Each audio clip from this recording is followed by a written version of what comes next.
మనకున్న సమస్యలని మనమే పరిష్కరించుకోవాలి. It is our responsibility, right? ఇక్కడనే కాదు, రాష్ట్రంలో కూడా ఎక్కడ ఏ ఇన్సిడెంట్ జరిగినా ఇప్పుడు గౌరవ హోంమంత్రి గారు బస్ యాక్సిడెంట్ కూడా వెళ్తున్నారు, గమనించారు లేరు? Any incident we are taking very serious. మాకు వాట్సాప్ గ్రూప్ ఉంది, ఇన్సిడెంట్ మేనేజ్మెంట్ అని మాకు వాట్సాప్ గ్రూప్ ఉంది. దాంట్లో గౌరవ ముఖ్యమంత్రి గారు కూడా ఉన్నారు. ఇది అడగండి, నిన్న జరిగిన 4:45 మేము అందరూ వెళ్ళటే అందరం ఆడుకున్నాం.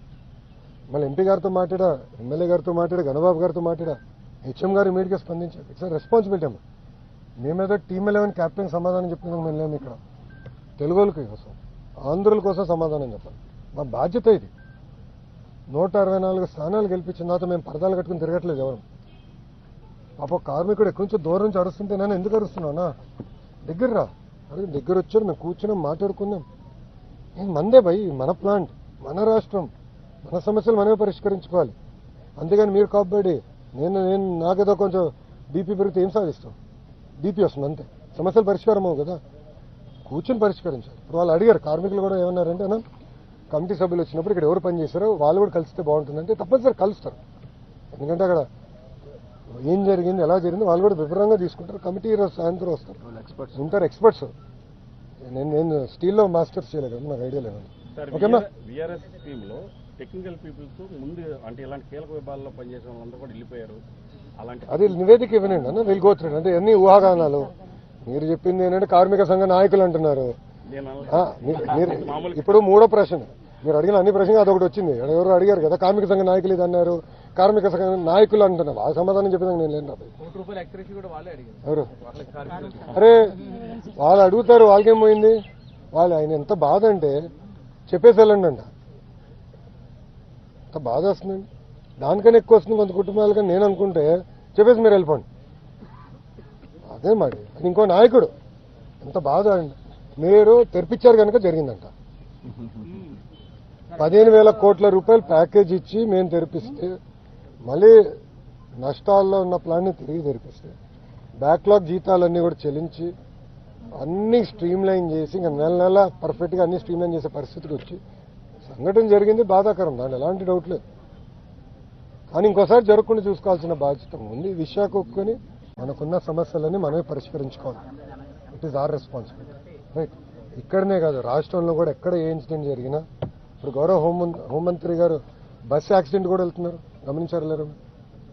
Any incident we are taking very serious. మాకు వాట్సాప్ గ్రూప్ ఉంది, ఇన్సిడెంట్ మేనేజ్మెంట్ అని మాకు వాట్సాప్ గ్రూప్ ఉంది. దాంట్లో గౌరవ ముఖ్యమంత్రి గారు కూడా ఉన్నారు. ఇది అడగండి, నిన్న జరిగిన 4:45 మేము అందరూ వెళ్ళటే అందరం ఆడుకున్నాం.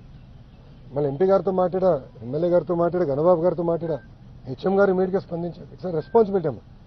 మేమేదో టీమ్ 11 కెప్టెన్ సమాధానం చెప్పినందుకు మేము లేము ఇక్కడ. తెలుగులకి కోసం, ఆంధ్రుల కోసం సమాధానం చెప్పాలి. మా బాధ్యత ఇది. 164 స్థానాలు గెలిపించిన తర్వాత మేము పరదాలు కట్టుకుని తిరగట్లేదు ఎవరు. పాప కార్మికుడు ఎక్కడి నుంచో దూరం నుంచి అరుస్తుంటే నేను ఎందుకు అరుస్తున్నానా? దగ్గర రా, అదే దగ్గర వచ్చాడు, మేము కూర్చున్నాం, మాట్లాడుకున్నాం. మందే భయ్, మన ప్లాంట్, మన రాష్ట్రం, మన సమస్యలు మనమే పరిష్కరించుకోవాలి. అంతేగాని మీరు కాపాడి నేను నాకేదో కొంచెం బీపీ పెరిగితే ఏం సాధిస్తాం? బీపీ వస్తుంది అంతే, సమస్యలు పరిష్కారం అవ్వు కదా. కూర్చొని పరిష్కరించాలి. ఇప్పుడు వాళ్ళు అడిగారు, కార్మికులు కూడా ఏమన్నారంటే అన్న కమిటీ సభ్యులు వచ్చినప్పుడు ఇక్కడ ఎవరు పనిచేస్తారో వాళ్ళు కూడా కలిస్తే బాగుంటుందంటే తప్పనిసరి కలుస్తారు. ఎందుకంటే అక్కడ ఏం జరిగింది, ఎలా జరిగింది వాళ్ళు కూడా వివరంగా తీసుకుంటారు. కమిటీ ఈరోజు సాయంత్రం వస్తారు, ఉంటారు ఎక్స్పర్ట్స్. నేను స్టీల్లో మాస్టర్స్ చేయలేదు, నాకు ఐడియా లేదు. ఓకేనా? వీఆర్ఎస్ స్కీమ్ లో టెక్నికల్ పీపుల్స్ ముందు అంటే ఇలాంటి కీలక విభాగాల్లో పనిచేసిన వాళ్ళందరూ కూడా వెళ్ళిపోయారు. అలాంటి అది నివేదిక ఇవ్వనండి అన్న, వీళ్ళు గోత్రుడు అంటే అన్ని ఊహాగానాలు. మీరు చెప్పింది ఏంటంటే కార్మిక సంఘ నాయకులు అంటున్నారు.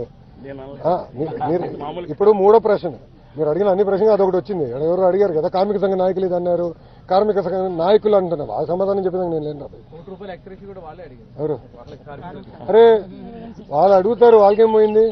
వాళ్ళు ఆయన ఎంత బాధ అంటే చెప్పేసి వెళ్ళండి అంట.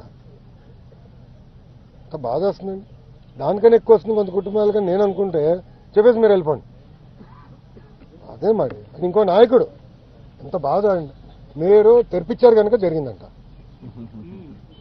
15,000 కోట్ల రూపాయలు ప్యాకేజ్ ఇచ్చి మేము తెరిపిస్తే మళ్ళీ నష్టాల్లో ఉన్న ప్లాన్ని తిరిగి తెరిపిస్తే బ్యాక్లాగ్ జీతాలన్నీ కూడా చెల్లించి అన్ని స్ట్రీమ్ లైన్ చేసి ఇంకా నెల పర్ఫెక్ట్గా అన్ని స్ట్రీమ్ లైన్ చేసే పరిస్థితికి వచ్చి సంఘటన జరిగింది. బాధాకరం, దాంట్లో ఎలాంటి డౌట్ లేదు. కానీ ఇంకోసారి జరగకుండా చూసుకోవాల్సిన బాధ్యత ఉంది. విశాఖ ఒప్పుకొని మనకున్న సమస్యలన్నీ మనమే పరిష్కరించుకోవాలి. It is our responsibility, right?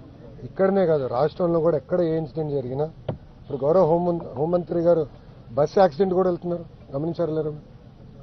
Any incident we are taking very serious. మాకు వాట్సాప్ గ్రూప్ ఉంది, ఇన్సిడెంట్ మేనేజ్మెంట్ అని మాకు వాట్సాప్ గ్రూప్ ఉంది. దాంట్లో గౌరవ ముఖ్యమంత్రి గారు కూడా ఉన్నారు. ఇది అడగండి, నిన్న జరిగిన 4:45 మేము అందరూ వెళ్ళటే అందరం ఆడుకున్నాం. మళ్ళీ ఎంపీ గారితో మాట్లాడా, ఎమ్మెల్యే గారితో మాట్లాడా, గణబాబు గారితో మాట్లాడా, హెచ్ఎం గారు ఇమీడియట్గా స్పందించారు. ఇట్స్ రెస్పాన్సిబిలిటీ అమ్మా. మేమేదో టీమ్ 11 క్యాప్టెన్ సమాధానం చెప్తున్నాం, మేము లేము ఇక్కడ. తెలుగు వాళ్ళకి కోసం, ఆంధ్రుల కోసం సమాధానం చెప్పాలి. మా బాధ్యత ఇది. 164 స్థానాలు గెలిపించిన తర్వాత మేము పరదాలు కట్టుకుని తిరగట్లేదు ఎవరు. పాప కార్మికుడు ఎక్కడి నుంచో దూరం నుంచి అరుస్తుంటే నేను ఎందుకు అరుస్తున్నానా? దగ్గర రా, అడిగి దగ్గర వచ్చారు, మేము కూర్చున్నాం, మాట్లాడుకున్నాం. మందే భయ్, మన ప్లాంట్, మన రాష్ట్రం, మన సమస్యలు మనమే పరిష్కరించుకోవాలి. అంతేగాని మీరు కాబట్టి నేను నాకేదో కొంచెం బీపీ పెరిగితే ఏం సాధిస్తాం? బీపీ వస్తుంది అంతే, సమస్యలు పరిష్కారం అవ్వు కదా. కూర్చొని పరిష్కరించాలి. ఇప్పుడు వాళ్ళు అడిగారు, కార్మికులు కూడా ఏమన్నారంటే, అన్న కమిటీ సభ్యులు వచ్చినప్పుడు ఇక్కడ ఎవరు పని చేశారో వాళ్ళు కూడా కలిస్తే బాగుంటుందంటే తప్పనిసరి కలుస్తారు. ఎందుకంటే అక్కడ ఏం జరిగింది, ఎలా జరిగింది వాళ్ళు కూడా వివరంగా తీసుకుంటారు. కమిటీ ఈరోజు సాయంత్రం వస్తారు, ఉంటారు ఎక్స్పర్ట్స్. నేను స్టీల్లో మాస్టర్స్ చేయలేదు కదా, నాకు ఐడియా లేదు. ఓకేనా? విఆర్ఎస్ టీమ్ లో టెక్నికల్ పీపుల్స్ ముందు అంటే ఇలాంటి కీలక విభాగాల్లో పనిచేసిన వాళ్ళందరూ కూడా వెళ్ళిపోయారు. అలాంటి అది నివేదిక ఇవ్వనండి అన్న, వీళ్ళు గోత్రుడు అంటే అన్ని ఊహాగానాలు. మీరు చెప్పింది ఏంటంటే కార్మిక సంఘ నాయకులు అంటున్నారు. ఇప్పుడు మూడో ప్రశ్న మీరు అడిగిన అన్ని ప్రశ్నలు అదొకటి వచ్చింది. ఎవరు అడిగారు కదా, కార్మిక సంఘ నాయకులు ఇది అన్నారు, కార్మిక సంఘ నాయకులు అంటున్నారు. ఆ సమాధానం చెప్పేదానికి నేను లేను. ఎవరు? అరే వాళ్ళు అడుగుతారు, వాళ్ళకేం పోయింది? వాళ్ళు ఆయన ఎంత బాధ అంటే చెప్పేసి వెళ్ళండి అంట. ఎంత బాధ వస్తుందండి. దానికన్నా ఎక్కువ వస్తుంది కొంత కుటుంబాలుగా నేను అనుకుంటే చెప్పేసి మీరు వెళ్ళిపోండి. అదే మరి అది ఇంకో నాయకుడు ఎంత బాధ అండి. మీరు తెరిపించారు కనుక జరిగిందంట. 15,000 కోట్ల రూపాయలు ప్యాకేజ్ ఇచ్చి మేము తెరిపిస్తే, మళ్ళీ నష్టాల్లో ఉన్న ప్లాన్ని తిరిగి తెరిపిస్తే, బ్యాక్లాగ్ జీతాలన్నీ కూడా చెల్లించి అన్ని స్ట్రీమ్ లైన్ చేసి ఇంకా నెల పర్ఫెక్ట్గా అన్ని స్ట్రీమ్ లైన్ చేసే పరిస్థితికి వచ్చి సంఘటన జరిగింది, బాధాకరం, దాంట్లో ఎలాంటి డౌట్ లేదు. కానీ ఇంకోసారి జరగకుండా చూసుకోవాల్సిన బాధ్యత ఉంది. విశాఖ ఒప్పుకొని